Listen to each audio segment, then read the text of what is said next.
Every day, we're bombarded with health headlines, trending supplements, and conflicting wellness advice. So, how do you know what's fact and what's just the latest fad? Join holistic health and functional medicine experts Dustin Strong and Dr. Scott Vrzal as they break down today's biggest health topics, separating science from speculation and providing practical insights to help you make informed decisions about your health. This is Truth or Trend, the Holistic Breakdown. What if a battle of willpower is actually more a battle of biochemistry? Today on Truth or Trend, Dr. Vrzal and I are going to tackle addictions. This is a big, big thing that I think many people out there do not make any connection with their nutrition or their biochemistry when it comes to actually supporting your body's ability to overcome them. And today our hope is to give you all a ton of hope to know that there's so much you can do to help with this battle that people are having with addictions, no matter what the addiction is, whether it's nicotine or alcohol or drugs or gambling or all of the type of addictions we have out there. The neurochemistry is all going to come down to the things that we're going to talk about today. And Dr. V, of course, again, has given us this amazing outline of all of these things. And we're going to talk about what are the pieces that not only to help you understand it, but what are the pieces that we can do actionably to really impact it in a huge way. Dr. V, you wanted to say, let's introduce it a little bit. So when somebody comes to you with an addiction, what's the first thing that you say to them? I think early on we need to say we're all probably addicted in one way or another. Yeah. Right?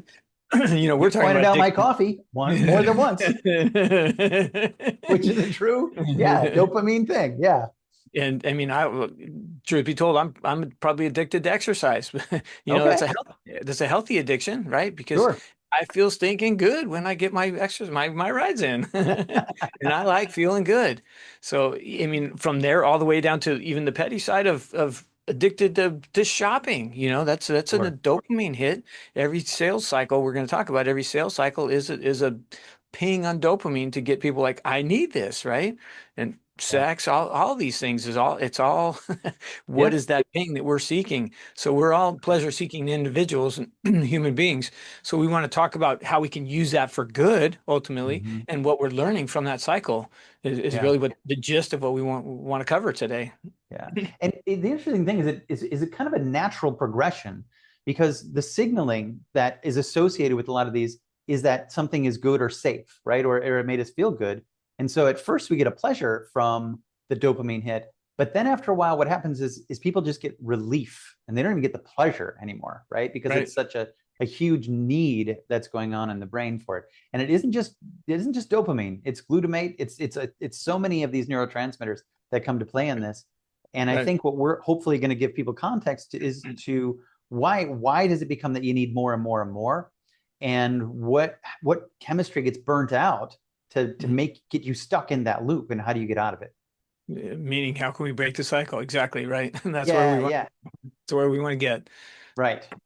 Or we could just convince you all to get addicted to exercise, like Dr. V. The world would be a better place if we were all 100% addicted to working out, I think. Indeed, it's yeah.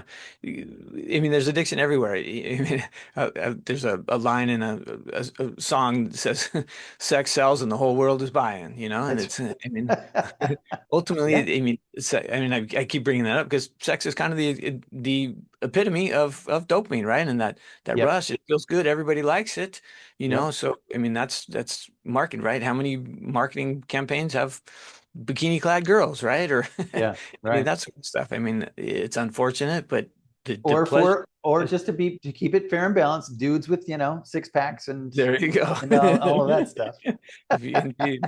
And I try to work that in some of my presentation slides when I teach docs.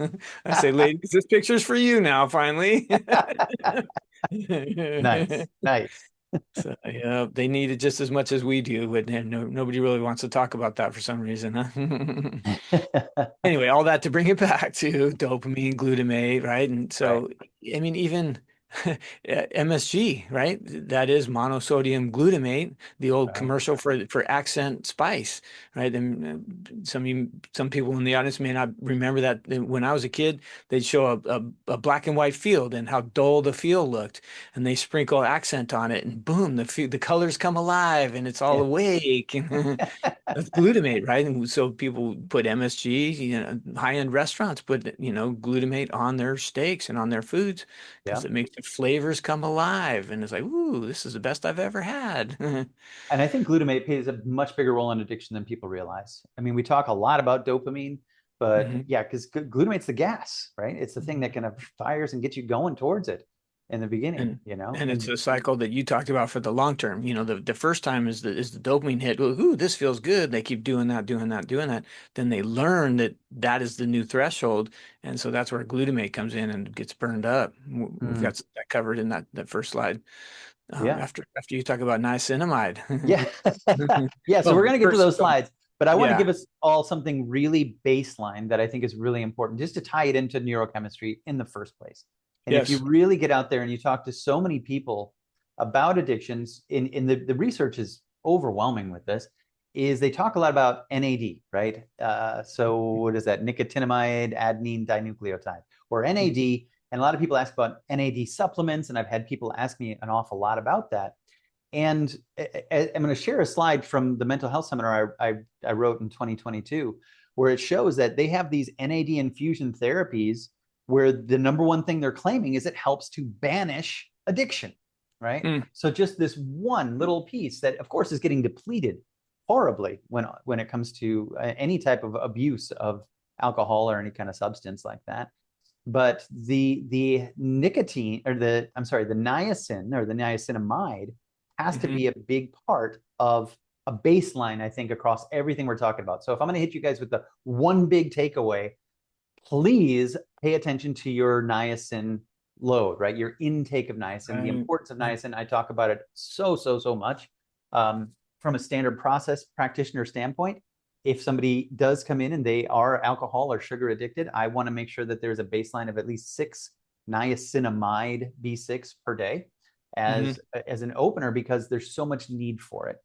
And I'm just going Right. to share 2 slides just to kind of wrap that up in a bow, and then we'll go into all the other neurochemistry of it and where that plays into it. So to have fun with that, next time you have a craving for a midlife crisis Harley or a shiny red car, go get it. Take some niacinamide and get over it. Save yourself $100,000. Is that what this is? Exactly, right? Yeah. Slow down a minute. Now there is a method where there is that where you're supposed to rate how, on a 1 to 10, how bad is the addiction. Then you're Hmm. supposed to point to where in your body do you feel it, right? Okay. There's a 4-step process, and then you're supposed to kind of do that until that number goes down and down and down. So yeah, that Harley need, that might be a 10 for you, Dr. V. So you might have to do that a few times. This is Quick. back when I talked about baselines, though, for mental health and the astronomical importance of vitamin B3 or niacin, but actually the whole food version niacinamide being something that I think that should be part of any protocol for people who are trying to get past addictions, for sure. Mm-hmm. So NAD is found in every cell in the body. It transfers energy we get from food to the rest of the body. All tissues in the body convert absorbed niacin into NAD. That's the main metabolically active form. All tissues. That's a big statement, huh? Yes, every single stinking one of them. And then when the drugs and alcohol are used excessively, natural stores of NAD are depleted. And that's just it. It's people are getting depleted and they don't even know that they're being depleted. That's So why I that point this out. they have it, they're low anyway, and they try to self-medicate and deplete it further, and round Exactly. and round goes the cycle. And I want to Yep. share one other slide just to show, like, I cannot emphasize the importance of this nutrient enough, because the body kind of tells us what's super important. And we have this essential amino acid that most people don't get enough anyway, called tryptophan, right? Tryptophan helps us to, well, we need to make it to make serotonin. You can't make serotonin without it. All kinds of other things in the body. And in fact, back in the 90s, tryptophan supplements alone were selling over the counter to over $60 million a year, because people were having such an experience just with tryptophan. And I point that out to say that the body, Let me hit this right here.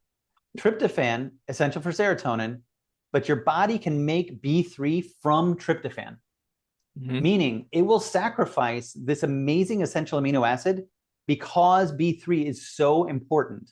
It'll actually take 60 milligrams of tryptophan to make 1 milligram of vitamin B3.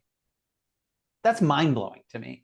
The fact that this tells me that we need to make sure the body has tons of B3. Like, why would you make the body sacrifice something as essential as tryptophan? And why would the body have a mechanism to take that much tryptophan to make B3 unless B3 was hypercritical to like overall survival? Right? Seriously. And the backstory on that, remember when tryptophan went off the market? Do you know that whole story, right? And tryptophan was working so good for sleep that this big pharma tainted the dose, right? And so, now tryptophan's dangerous, took it off the shelf. Yep. In March of 1990, and I think it was March, I don't remember the date, but the tryptophan, all of a sudden it was dangerous, right? Because there was a tainted batch that came from Japan or something like that. So now an essential amino acid to human health is illegal. But luckily, they came out with an SSRI a few days later, so that people could recycle their old serotonin, since they couldn't do that. Anyway, save me. Bring up your slides now so we can get save you. So, I mean, the slide you also had that part about that is used to treat addiction. So, you know, wanted to make sure that was recognized for those that are listening and not viewing the slides. Well, even the gentleman who created Alcoholics Anonymous believed that niacin is what helped break his addiction. And he's talked about it for years. I mean, him and Abram Hoffer took a lot of time to really draw that connection for everybody. So please do bring niacin or niacinamide to the top of your awareness of anybody struggling with any addiction, is my takeaway. Right. I had a office manager literally decades ago, so should be safe saying this, but very, very active in AA. And so everybody she knew in her meetings would be coming in buying bottles of niacinamide, buying bottles for all their friends because they felt so much better taking it, and it was so much easier to manage their cravings. It was an easy sale. Go ahead. It was an easy sales cycle. Yeah. Well, and when you think about the enormous demand for that in the human body, it's not just for this. Right? It's for a gazillion other things that your body needs it for. And where are you getting it? Are you getting it in your diet at all? Right? And if you are you depleting it with sugar and alcohol and all the other things that Right.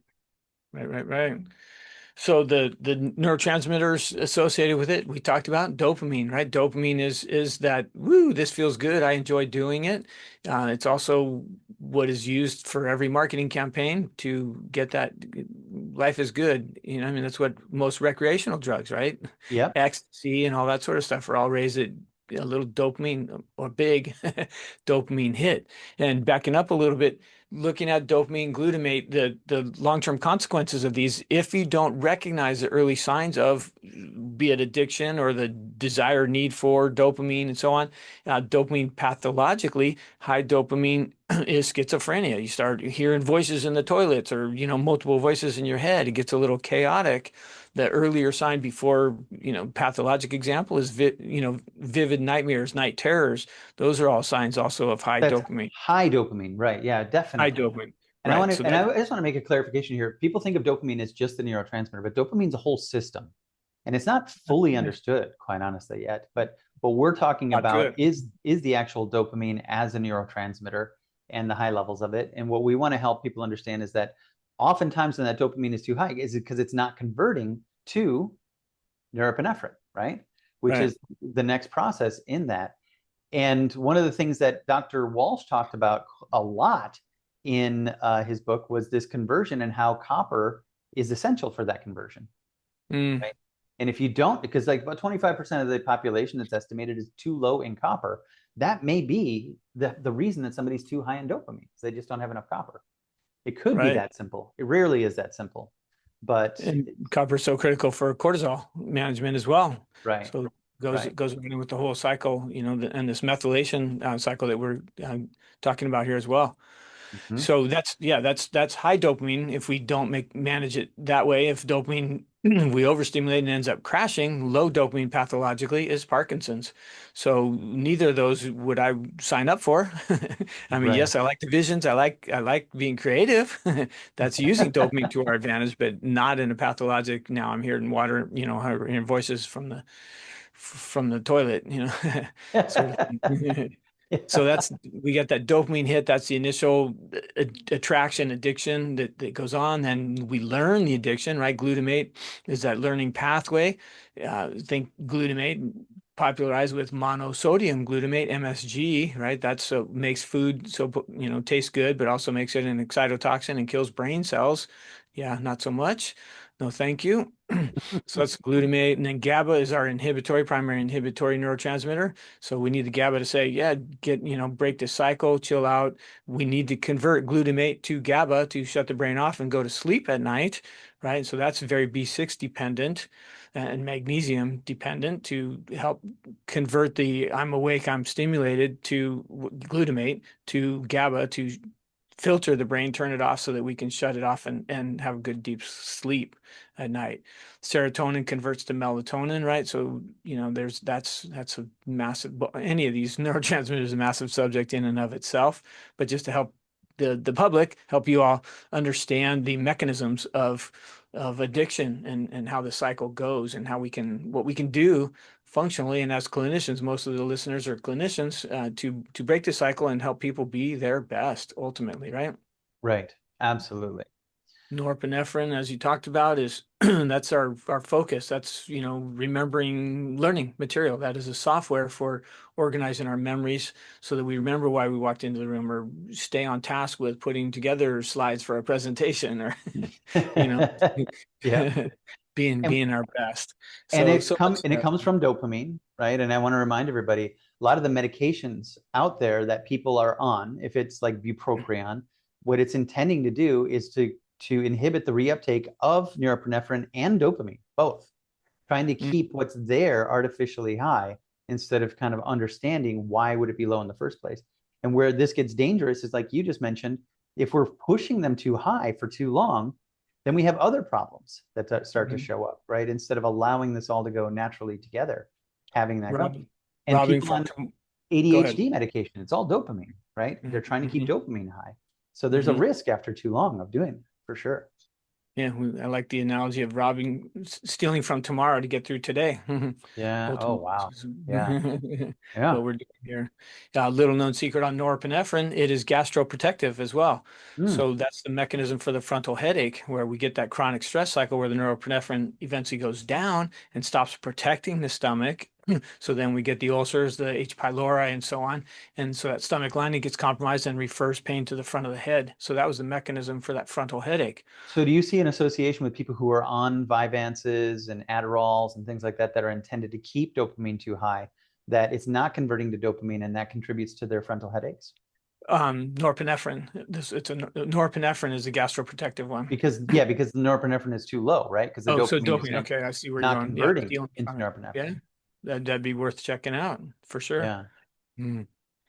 Yeah. Yes, definitely. Because there's So a a lot there. consequence. That's what I'm trying to figure out. What are the consequences? And I get concerned for people who are stuck in a loop of taking their Adderall, right, or their ADHD. I mean, I had a case of a lady, and it's been a long time working with her, who she would just get through the week, and then she just sleep all weekend long to try to for her brain to Mhm. try to be able to reset Mm. because she had a pharmacist who just kept raising the dose and raising the dose, and that kept her on it forever, and she Ouch. uh, obviously addicted, right, to this Mhm. medication. Didn't feel Mhm. she could get through the day or without work. And so it's taken a lot of work to try to reset that for her. And Yeah. she'd lose her whole weekends because she was on that medication all week. Wow. Yeah. Yeah. Similar story on the glutamate front. Mother-in-law would have headaches every weekend. They'd come on Friday night and go on all weekend. And then she'd go back to work, and she wouldn't have a headache through the week. And so my wife kept saying, "What are you eating? What are you doing? What are you doing?" And it took 2 years before she finally realized that she was doing, believe it or not, top ramen was her thing to do on the weekends. Oh, her So little reward for getting through the week. was a migraine headache. God.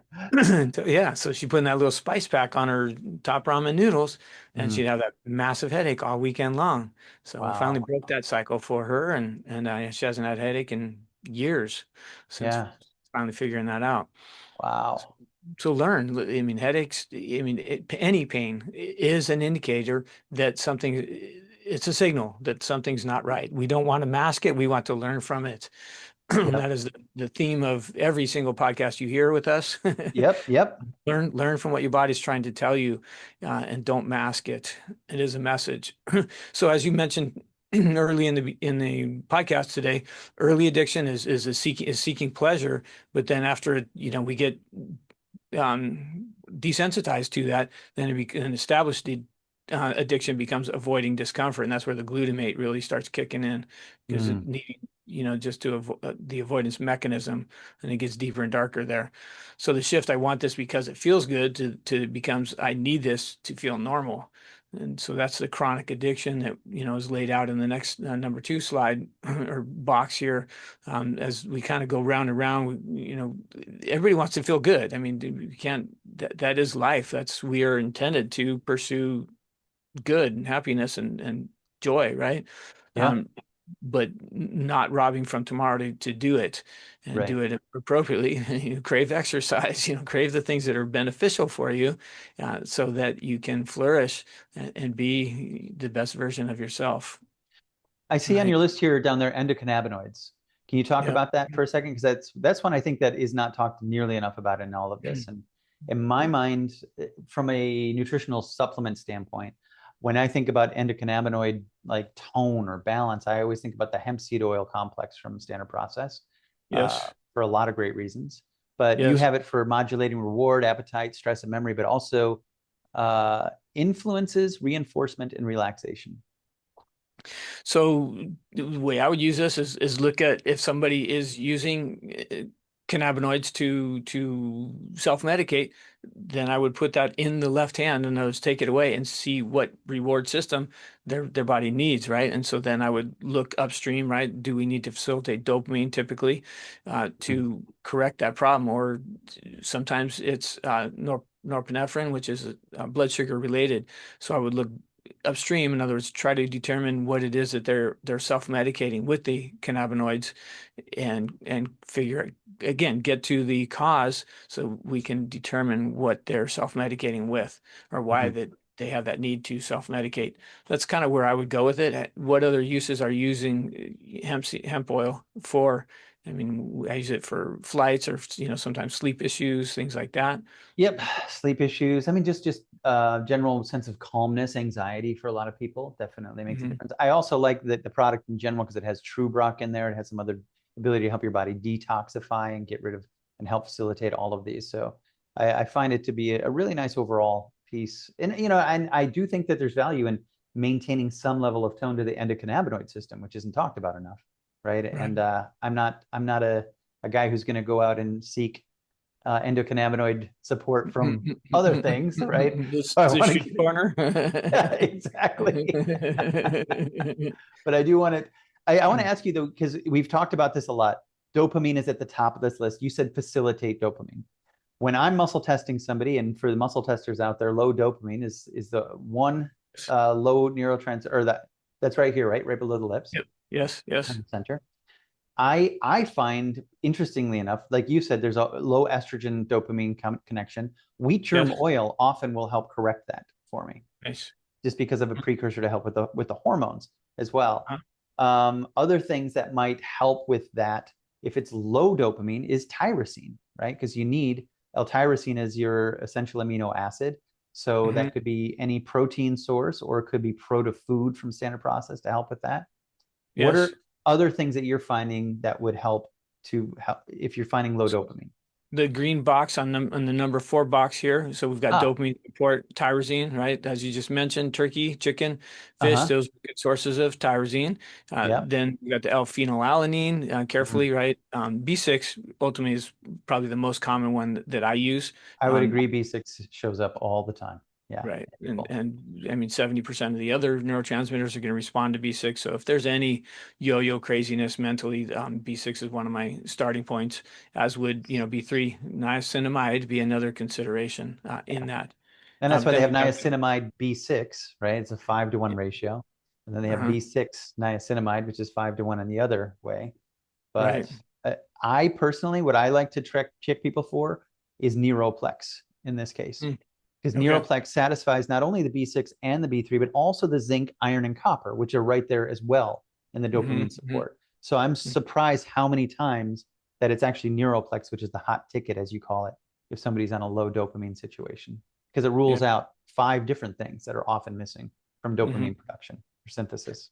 And so, as you brought up, low dopamine is the right at the chin, between the lip and the chin, in the crease, if you will. That's low dopamine. Dopamine is a precursor to estrogen, so functionally, that's also going to be a low estrogen consideration. So, do we need to facilitate? Do we need to stabilize estrogen metabolism to bring the dopamine up, or do we need to correct dopamine? So then we want to look at brain. Is it brain or ovaries as a primary? And so, wheat germ oil kind of fits, both of those from a low dopamine perspective. High dopamine functionally would be high estrogen, and so that's above the lip, and that's the one point you were talking about, that the only one that's on the head that is a high neurotransmitter point. All the other high neurotransmitter points are on the body. From a muscle testing acupuncture meridian perspective. Speaking of, we just got acupuncture 12 and a half hours relicensing credit on the headache summit that I have available through GABA. So I just got that information over the weekend. So acupuncturist, you can get relicensing credit, learn about neurotransmitters and their correlation with headaches on that headache summit that is on the GABA Institute pathway pair, one of my program there. Nice, very nice. We'll have to make sure we leave that in the comments below, a link for that for everybody. That's a good one. So GABA, we skipped a cycle. So methylation is the biggie. It is massively important for dopamine metabolism. So methylation is basically right mid-clavicular line, just under at what would that be? 6 o'clock. If the right pec was a clock, at the 6 o'clock point, there is going to be the methylation point. So we want to see whether dopamine's not methylating properly, which is really where a lot of the consequences come from. Toxic metals inhibit methylation. Cortisol inhibits methylation, and there goes that chronic cycle, right? So then they need another hit, like the right side in the box 2 here. High cortisol leads to low dopamine and dysregulation, and then we get craving and relapse. And so that's kind of that repeating cycle, that stress and the feel good that goes along with accomplishment. Then we need more of it, and so we want to kind of break that cycle again. I bring that up because cortisol inhibits methylation, so then we struggle to break down dopamine and can get stuck in that vicious rut. And so I just want to sum up, if somebody's looking at this and feeling overwhelmed, and it is kind of overwhelming to try to identify all of the micronutrients that you need. But I want to spin it and change the perspective, as Dr. V told me I had to do this morning, change the way I look at things. Is that there's so much opportunity to enhance how your body is processing when you do put your attention on whether or not you're missing down here folate or B12 or B6, and just identifying the ones that are the most likely suspects usually makes a huge difference. And that's why I say, when I just do something that makes sure the B6 and the B3 and the zinc are there, that so often is the answer, because so many people are just low in those. But also folate and magnesium, you can find different ways to identify that. But is it going to hurt somebody to increase their food sources of these? No, right? Your body's going to help you eliminate, unless you're doing too much of one single one. And when you get it in a whole food form, you're bringing a balance that makes it so much easier and so much less concerning about throwing this out of balance when you do it with real foods. I'm going to take a viable deviation here and quote the late great father of applied kinesiology, Dr. Goodhart, when he said, "The more you know, the more successful you become. The more successful you become, the more you need to know." And so that's kind of the cycle we're alluding to here, that we're throwing a whole lot out here, but the beauty of it is as you evaluate the patient, there's going to be these other consequences that are B6 related, or other seemingly unrelated symptoms that are going to tell us B6 is the be all for this person, right? Yeah. B6 is the be all for this person, or Yep. betaine or zinc or magnesium. So the more we understand these pathways and the way that they manifest in the body, the more we can be that, find the silver bullet. We can get the bigger, better results with fewer overall supplements because we're not doing a protocol for every single weakness that the person has. We can find the correlation between them all, put it together and hit it over the fence every time, right? And that's where clinical success goes through the roof. So then we need to know more, and there goes that dopamine cycle, right? Hey, we're Yeah. successful, how can we be even better? And so, I mean, ultimately that's the dopamine cycle that we all live in Mm. and capitalize and use it for our good ultimately, right? Thanks for bringing up B6 again. I agree. Absolutely. Use it because that's just, again, yes, there's more and more opportunities. And you don't have to know all of it to help somebody. That's Right. the other thing too, is just identifying one little thing. If you just focus on B6 for a while, you're probably going to help 90% of the people because B6 is a water soluble vitamin and it's missing and it's depleted. And there's so many aspects of all of these conversions that need B6. 100 different proteolytic enzymes are dependent on B6, right? To be able to even digest protein in the first place. So yeah, if you just start with one of those, you're going to make a difference and you're going to help facilitate the body in a big way. I didn't want to skip too much around because we never got down to acetylcholine. And I love the clinical pearl that you have after acetylcholine up there. Key player in Nicotine yeah, of addiction. course. Yeah. So, because people think Yeah. about smoking as a big thing that they're trying to break as an addiction, you know? Mm-hmm. And I would say, I mean, there's a huge conversation about nicotine in general out there. Mm-hmm. And there are practitioners out there who would favor vitamin B1 and potassium as the two nutrients for smokers specifically that you need to focus on, Mm-hmm. which I find interesting. But I was just telling you last week of a case of a lady who came in. We just focused on a couple of different foods for her. She'd been Mm-hmm. smoking like crazy, and I was almost ready to be like, look, what we need to do is at least get you onto American spirits, right? Organic tobacco, because we got to get away from all of those chemicals. Because there are like 15 different additional addictive chemicals that have been added to cigarettes that most people don't realize. It's not just nicotine. There's so much more that's added in there. But in Mm-hmm. her case, we just focused on nicotine containing foods. We talked about eggplant, which is the highest food source of nicotine. For those of you who don't know, tomatoes and white potatoes are close behind that. So Wow. anybody who tells you, oh yeah, nicotine's the devil, you've been giving it to your kids every time you give them ketchup and potatoes. Okay. So it's we got to rethink about that too. But with her, I talk often about how tobacco is also one of the highest concentrations of lithium. So we focused on a lithium sourced water, crazy water number 4, and she stopped smoking just from those two things, right? You But just changed. now, go ahead. You just changed the life in a profound way with Oh, water. just with water and eggplants, you know? Yeah. Yeah. Oof. Those are But now you got my attention here with the acetylcholine piece. Like, so I didn't put that connection before, how that is a key player in the nicotine addiction specifically. right. Well, I guess I kind of glossed over it because again, any one of these is a massive subject. Acetylcholine is the other key player there. The other key indicator with acetylcholine is it's a precursor to nitric oxide. So then we've got all the excuse me, blood sugar issues that would go along with it. Acetylcholine is a neurotransmitter of recall. So Mm. that's your focus, the senioritis. I know your name, but I can't quite pull it up. That is Yeah. low acetylcholine. Acetylcholine is the brain's control of the liver. So if when the liver is toxic, then the acetylcholine goes high, and then we get panic anxiety. When the gallbladder is struggling, acetylcholine goes low. We get high blood pressure because nitric oxide is low. We've got recall challenges, blood sugar issues that all go along with low acetylcholine. Right knee weakness is a physical manifestation of that. Right-sided headaches, those are all physical manifestations of low acetylcholine. So again, that's how we kind of put the whole cycle together and look at how people are self-medicating with things like cigarettes, right? Nicotine. Right, right. Yeah, and there's some other aspects of this. Isn't like it isn't all straight neurochemistry, right? There is an aspect of people trying to avoid something or walking away from something or having something because actionable items, it's so much easier to have something to go towards than it is to resist something, right? And I think oftentimes that cigarette for people was something to go towards, right? But it gave them a new addiction on top of that. I used to always think when I was in college, I'd see people go out and take a cigarette smoke, and I go, man, I wish it was socially acceptable for me to just say, I just need to go outside and take an oxygen break. I just need I need to breathe for a couple of minutes. I should have just done it. I don't know why I didn't do it, but start a trend. yeah, exactly. So where do we leave off here? This is such a great slide because there's so much here. And I want to encourage everybody that you don't have to know all of this to be able to help people.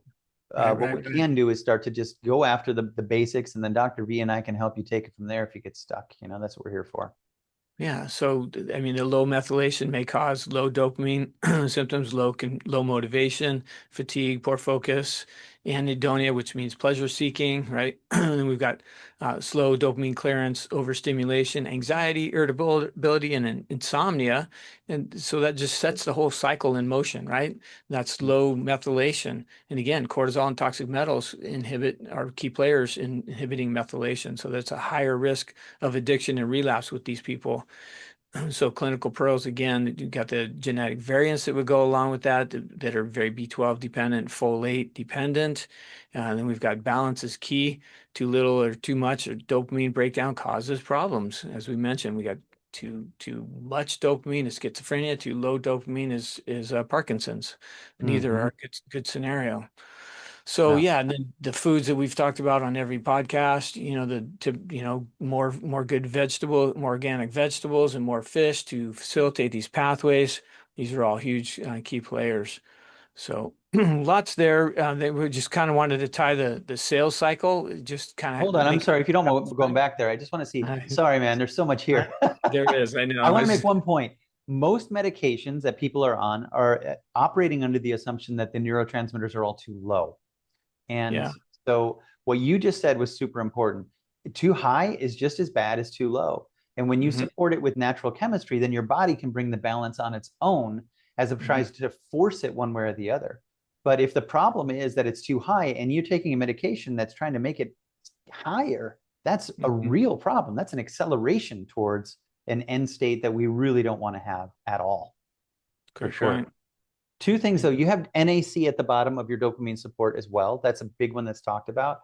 I'm not an N-acetylcysteine supplementer. I like to give the body everything that it needs to make its own N-acetylcysteine again, which is everything that we're talking about from a whole food. But that is important in the process of addiction. Oftentimes in the short term, if somebody does want to do that, I wouldn't stop them from taking an NAC supplement, but I would want to learn from it and say, okay, if that worked, then we need to go and look at the chemistry that was missing for you to make it on your own, right? So that we can make sure that you have it. And one final thing, sorry, because I love this slide. There's so much here. We can hang out here all day. There's one neurotransmitter / hormone that I'd love to add to that list, and it would be oxytocin. Oxytocin. No, genuinely, right? No, I'm laughing because we're never going to finish this podcast. Okay, all right. So much we'll go on to the next here. slide.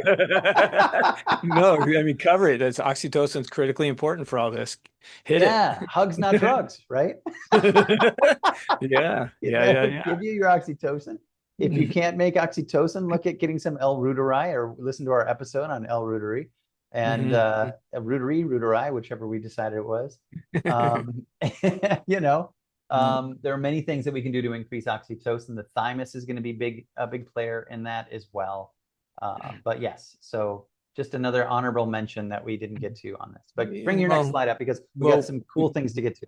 We do, but I'm just looking at the GABA support. Ashwagandha comes up, and we got to at least talk about ashwagandha a little bit because of the anxiety. You and I have different uses of ashwagandha. I use it more for calmness during the day with ashwagandha complex for anxiety and that sort of stuff. GABA support. You use ashwagandha forte, seems to be more at night. I've been playing with what I learned from you on that, and I agree. It seems to work very nice. But again, ashwagandha is such a stellar herb and gets so much necessary press, appropriate press, because of so many people are sympathetic dominant and need help in this regard. Yes. So, Yes. so much, as you mentioned, there's a lot on this slide. We'll connect. We'll put a link to this in the show notes. So the dopamine cycle, this is, I mean, every sales cycle, sex sells, and the whole world is buying. Yep. Ultimately, everybody's trying to get that high, that temporary fix. With buying the shiny new car, or the new pair of shoes, or lipstick, whatever it is. That's the sales cycle, and with social media now, that's why we've got so much flashy media, right? And even Mm-hmm. I was noticing this the other day that even music has changed where, it used to start with the kind of early kind of prelude warm up to a song. But now we are so dopamine addicted that even music needs to, start with like boom, boom, boom, every movie, right? Every action movie. First Wow. scene is that big adrenaline rush, like, whoa, this is heavy. Every song, every movie starts that way because we're so dopamine addicted that we need to be stimulated within basically 30 seconds, right? So Wow. the sales cycle has that flashy, that's why every video and things continue to go at a rapid pace because we need that stimulus. Unfortunately, we're so desensitized that we almost in this chronic stress cycle that we're talking about, a chronic addictive cycle. Well, and that's why dopamine detoxes are a big deal now, right? A lot of people talking about that to Your detox from sleep it. retreat, huh? Yeah, yeah, exactly. Or just, going Mhm. for a nice walk in nature without your phone, without headphones on in the morning can be a Mhm. huge, huge step forward. Mhm. Pardon the pun, many steps forward actually, in Mhm. helping Mhm. with that. However, I just want to say as a nutritionist that that's a great step. We still need to be able to facilitate the nutrition that has been impacted greatly by the excess dopamine hits, right? We got to make sure that we've got the everything being repaired in there. You can't just unplug from the matrix and it'll all go back to normal without the right chemistry in there to help heal it. Mhm. Mhm. Yeah, and so it's again, it's a dopamine cycle, bright colors and contrast, boom, Yeah. boom, boom. And for every sales, so hey, this feels good, feel good storytelling. This is a cycle that you see with every even scrolling on. Well, I mean, our Yep. phones, right? The phone we get notifications so that the phone's sitting next to you. Oh, what just happened on TikTok or Yeah. Instagram? And the phone's vying for our attention all day, every day. Yeah. Right. At minimum, turn it off, get it way away from your brain while you sleep. I think And so much so that it feels uncomfortable for people to just sit in silence and not have a stimulation, Mhm. which is Mhm. unfortunate, which is a sign to me that you really need a dopamine detox, right? If Yeah. you can't just sit still for a few minutes in quiet, you Mhm. know. Okay. Wow. I like this the truth and this thing. It says you're not just making a choice, you're being neuro-targeted. Yeah. Yeah. Right. Yeah. So the fun part is awareness breaks the loop, right? So we can have freedom we can recognize what is being pulled over on us and Mm. and kind of break the cycle. And I mean, my favorite example of this is for a long season, every November I would buy, it was as crazy it is, I'd buy a new car, as we've talked about a little bit. I'd buy a new shiny new car or I'd buy a new Harley or something every Yeah. November. I started doing all the emotional work. It's like, what is going on here? And I realized that in my young,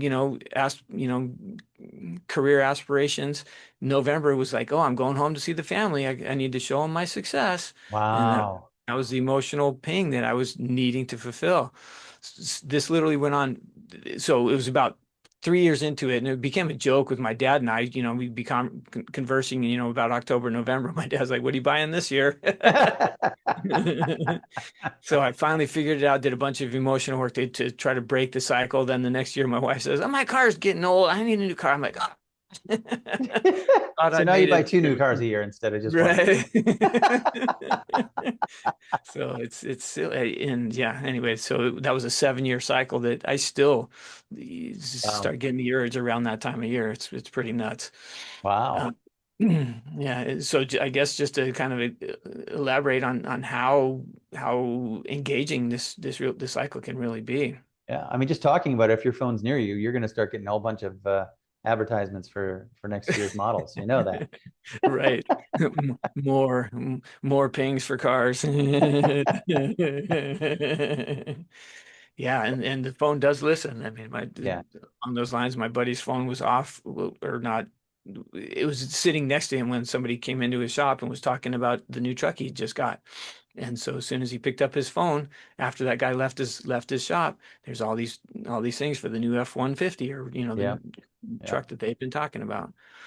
Big Daddy's listening, trying to stimulate your dopamine, create addiction to Yeah. In things the that you. long-term game here is what we're trying to help us understand is that we can take action now so that it doesn't turn out to be the worst end result for your brain.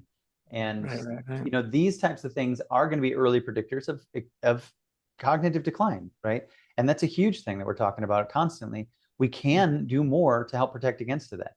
When we talk about especially all the depletions of what's happening here when your dopamine starts to be excessive, those are the same neurotransmitters you need to be able to keep your brain healthy into your 50s, 60s, 70s, 80s, 90s, right? If you want to keep your brain healthy, you have to nourish it and bring all of that back in there. And there's so much you can do to protect against that, regardless of the fact that we're being bombarded by this. There's still things that we can do to help offset the damage that's happening. And you were about to get to another slide here because this is very important. Talking about addictions and the value of the brain. Yes. If you value your brain, you want to learn from the message. The headache advantage goes into that. The advantage of headaches, right, is that tells the priority of where we need to target. So we talked about acetylcholine, right? That's the right-sided headache. So use the head pain as an early indicator, whether you're a clinician to understand what the body's really trying to tell that person, or whether you're a sufferer, get rid of it, learn so that you don't have to struggle. Be your happy self, taking advantage of your pain. Yeah, absolutely. Hey, now So, we can't talk enough about that. That book should be in every clinic across the country because there are too many people struggling with headaches. They still reach for some type of NSAID, which causes more problems and more damage and depletion of nutrition, which is so important that people know that whether or not they're going to take that to get rid of their headache, they need to learn from it because it's going to just come back if you don't learn from it and take the steps to heal it. So thanks for writing that book, Dr. V. Everybody needs to have a copy of that. I mean, statistically, almost 50% of the population suffers from headaches again, Wow. and it's an early warning sign. So yeah, I mean, every clinic, but it needs to be in the hands of everybody. No more, Yeah. not tonight, honey. That's right. No. Well, I mean, just the amount of life that people lose to headaches is just a crime when it's something that can be handled as fast as you're able to get rid of headaches in your clinic. Right. That's And let's yeah, not downplay that, and it's a message problem, Yeah. ultimately, because people aren't looking at the message the headache is sharing. Instead, they're trying to mask the pain and cover it up, and not learning from the signal and the message that head pain is. And just a reminder to everybody out there, if you have a headache or somebody you know has a headache, the very first question would be, where is the headache? Where are you feeling the headache? That is going to give you so much more information long-term for your health than anything else. And the book will tell you all about that. And the second question is, what did you eat? That's right. Where's it hurt? What'd you eat? Yep. And that'll give you more than enough to solve their problems. So let's talk about the healthy addiction, right? Let's talk about your addictions now. Yep. Yeah. So, I mean, the healthy addiction I mean, the runner's high is a dopamine elevation, right? And ultimately modulation of. So exercise is the fountain of youth, ultimately, right? So the heart and the brain are massively mitochondrial dependent. Mitochondria get compromised from toxins, right? When we have the niacinamide to facilitate healthy mitochondrial function, then we thrive and our brain still works into those. You said through the 90s. I'm going to say through the 120s. 120s. Okay, let's go for it. I see your 120 and I raised your 130.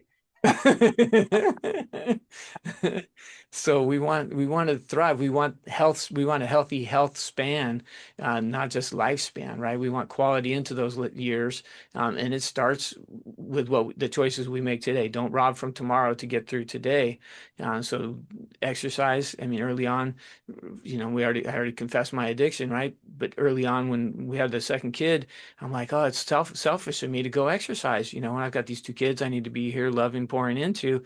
But it took a month before I realized I was useless. If I wasn't getting a little bit of exercise, I'd come home and I'd be brain dead and I could care less what was going on with them. I just want to sit on the couch and wouldn't even want to roll a ball to them, if you will, you know. Yeah. It's Yeah. like, yeah, you know, tongue hanging out, leave me alone. It was a long day, kids.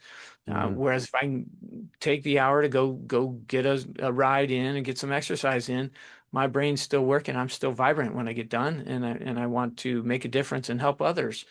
So that was kind of my measurement, my metric, that embrace the value that brings to the quality of my life and therefore the lives of those around me. You know, my wife, when we first got married, was similarly kind of resented how much I was exercising till she realized what I was like without it. Yeah, so. And I know that everybody out there who might be listening who maybe isn't exercising as much as you could be, or definitely not as much as Dr. V is, it doesn't mean that you have to get out and do an hour for it to be valuable. Just Yep. doing anything, getting outside and getting some sunlight, even if it starts with like 2 minutes, literally, like Yeah. anything is better than nothing. So Right. reward yourself instead of being like, oh, I only got 2 minutes workout. Tell yourself, I got 2 minutes workout today, you Hey, know, there you build go. on it. And statistically, you know, the legendary study of it, you know, the baseline, the big reward comes at a minimum of 20 minutes 3 times a week. So, I Yep. mean, that's a fairly easy starting point. You simply get 20 minutes every other day, big deal, Mhm. you know, even if it's a walk around the block, go for a walk after with your spouse after dinner, you know, Yeah. easy. Yep. And just that little bit is where that big kind of like this dopamine response in the center, that's where that big kick comes. I mean, the value add beyond the 20 minutes 3 times a week is not nearly as profound as the value add from 0 to 20 minutes 3 times a week. Mm. So there just to give you a starting point, but even if that starting point is 2 minutes, you know, Yeah. just do a couple push-ups, you know, Yep. here and there, whatever it takes to get some blood flowing, the benefits are profound. I remember you doing push-ups in the breaks of our seminar in Dallas. Just be Speaking, like, yeah. gotta get it in there. Gotta get that exercise. Any opportunity you get. Keep them, yeah. Well, then that's because I needed to perform and be at my best. Yep. For man, that would end up being a 12-hour day, right? And with treated what I treat 45 docs that day. Yes. Yeah, it was a Yeah. busy, busy day, and everybody left the better for it. Just as we always hope when people come to our events, they leave healthier than they arrived. Praise God. So get the exercise in. You know, it says in the bottom corner here, it says aim for 30 to 60 minutes of moderate to intense activity. And, you know, aerobic exercise versus anaerobic exercise. The neuro people are going to say HIIT training is better. You know, there's benefits to that. You know, the aerobic athletes, the triathletes are going to say that aerobic exercise has more. Both have different values, different benefits. We're talking about dopamine. Either one's going to make a change. I mean, if HDLs are your marker, if you're looking at labs, HDLs are, you know, cardiovascular exercise. In my early days, I was a bodybuilder specifically, and all I did was anaerobic training, and my HDLs were actually low. My HDLs, you know, I was kind of shocked when we started doing, had a little cholesterol checker in the office, and my HDLs were low at that time, and I was working out 2 hours a day anaerobically. Wow. So then as I shifted and became an aerobic athlete, HCLs went through the roof. So that was my kind of personal lesson of cardiovascular exercise seems to be more benefiting on HDLs, your cardioprotective cholesterol, Mm, over the mm. anaerobic, which is going to be a little bit more neuroprotective and beneficial for the brain. So a little bit of both ultimately is kind of, I guess, where I'm trying to get. Either one's going to help dopamine regulation though, and be wildly anti-aging. Nice. Nice. Wildly anti-aging. I like it. Good way to start, kind of wrap it up, huh? Yeah. So if any of you out there are still a little bit overwhelmed by all of this, like we said, start with something basic. Start with making sure you're getting enough niacin, right? You know, from a whole food source, ideally. Give yourself a good base of that. Start with that. And Dr. V and I do have a small portion of our books open for mentees. We're part of the mentorship program for a lot of practitioners out there. So if this is something where it's very important, you know, see if you can get hooked up with us to go over it in detail if you're stuck with some individuals. But the overall takeaway here is that there's so much we can do. The slide that he created is a great map. to help Phyllis understand the micronutrient aspect and macro that should definitely be covered and ruled out if somebody's struggling with addiction. But there's so much you can do, so much you can do to help people with this. Dr. V, do you have any last minute words or takeaways that you want to share with everybody? This slide has some great conclusions, right? You don't stop running because you get old. You get old because you stop running. Yeah, I saw that. I dig Translate it now. that to exercise. Then at the bottom, it says your brain was designed to move daily so you can live fully. And there's our conclusion of today, and all in. That's going to help you be less dopamine addictive, right? Which means better buying choices, which means better finances, and on we go. And a better future, right? So no longer are you stealing from tomorrow's version of yourself to make today happy, right? You're making sure that you're taking care of the tomorrow version of you as well when you do it this way. Which is really what we're trying to do here, is make sure that you guys are here with us for a long time, and feeling is great. Did you say 120? Now we're going up to 130, right? Let's go. Man, how many podcasts are we going to be on by that point, huh? That's right. Well, we're in our 70s on our own already, so we'll get to that 100 mark. Next week, we've got our next episode is going to be about tinnitus, right? So we've got some really interesting information that we're going to share with you for those people who have ear ringing, which actually there's so much more you can do about it than most people realize. There are some stubborn cases out there, so we want to make sure that we're covering a lot of the different aspects of it for some people. But again, thank you all for listening. Please do leave comments and questions and ideas and keep us going. We've got a lot of content coming and a lot of things to cover in the future, but we love being able to tear these apart because we get to learn from each other while we're doing it. And we get to learn from you all when you leave us comments and questions. All right. Anything else, Dr. V? This was fun. I'd capitalize on it so you can be the best version of you. All right. Bless. Thanks for listening, guys. See you next one. Thanks for joining us for another episode of Truth or Trend, the Holistic Breakdown. If you enjoyed today's conversation, be sure to follow the podcast on Spotify so you never miss an episode. And for the full video version of each show, subscribe to @DustinStrong_life on YouTube. Until next time, stay curious, stay informed, and keep investing in your health.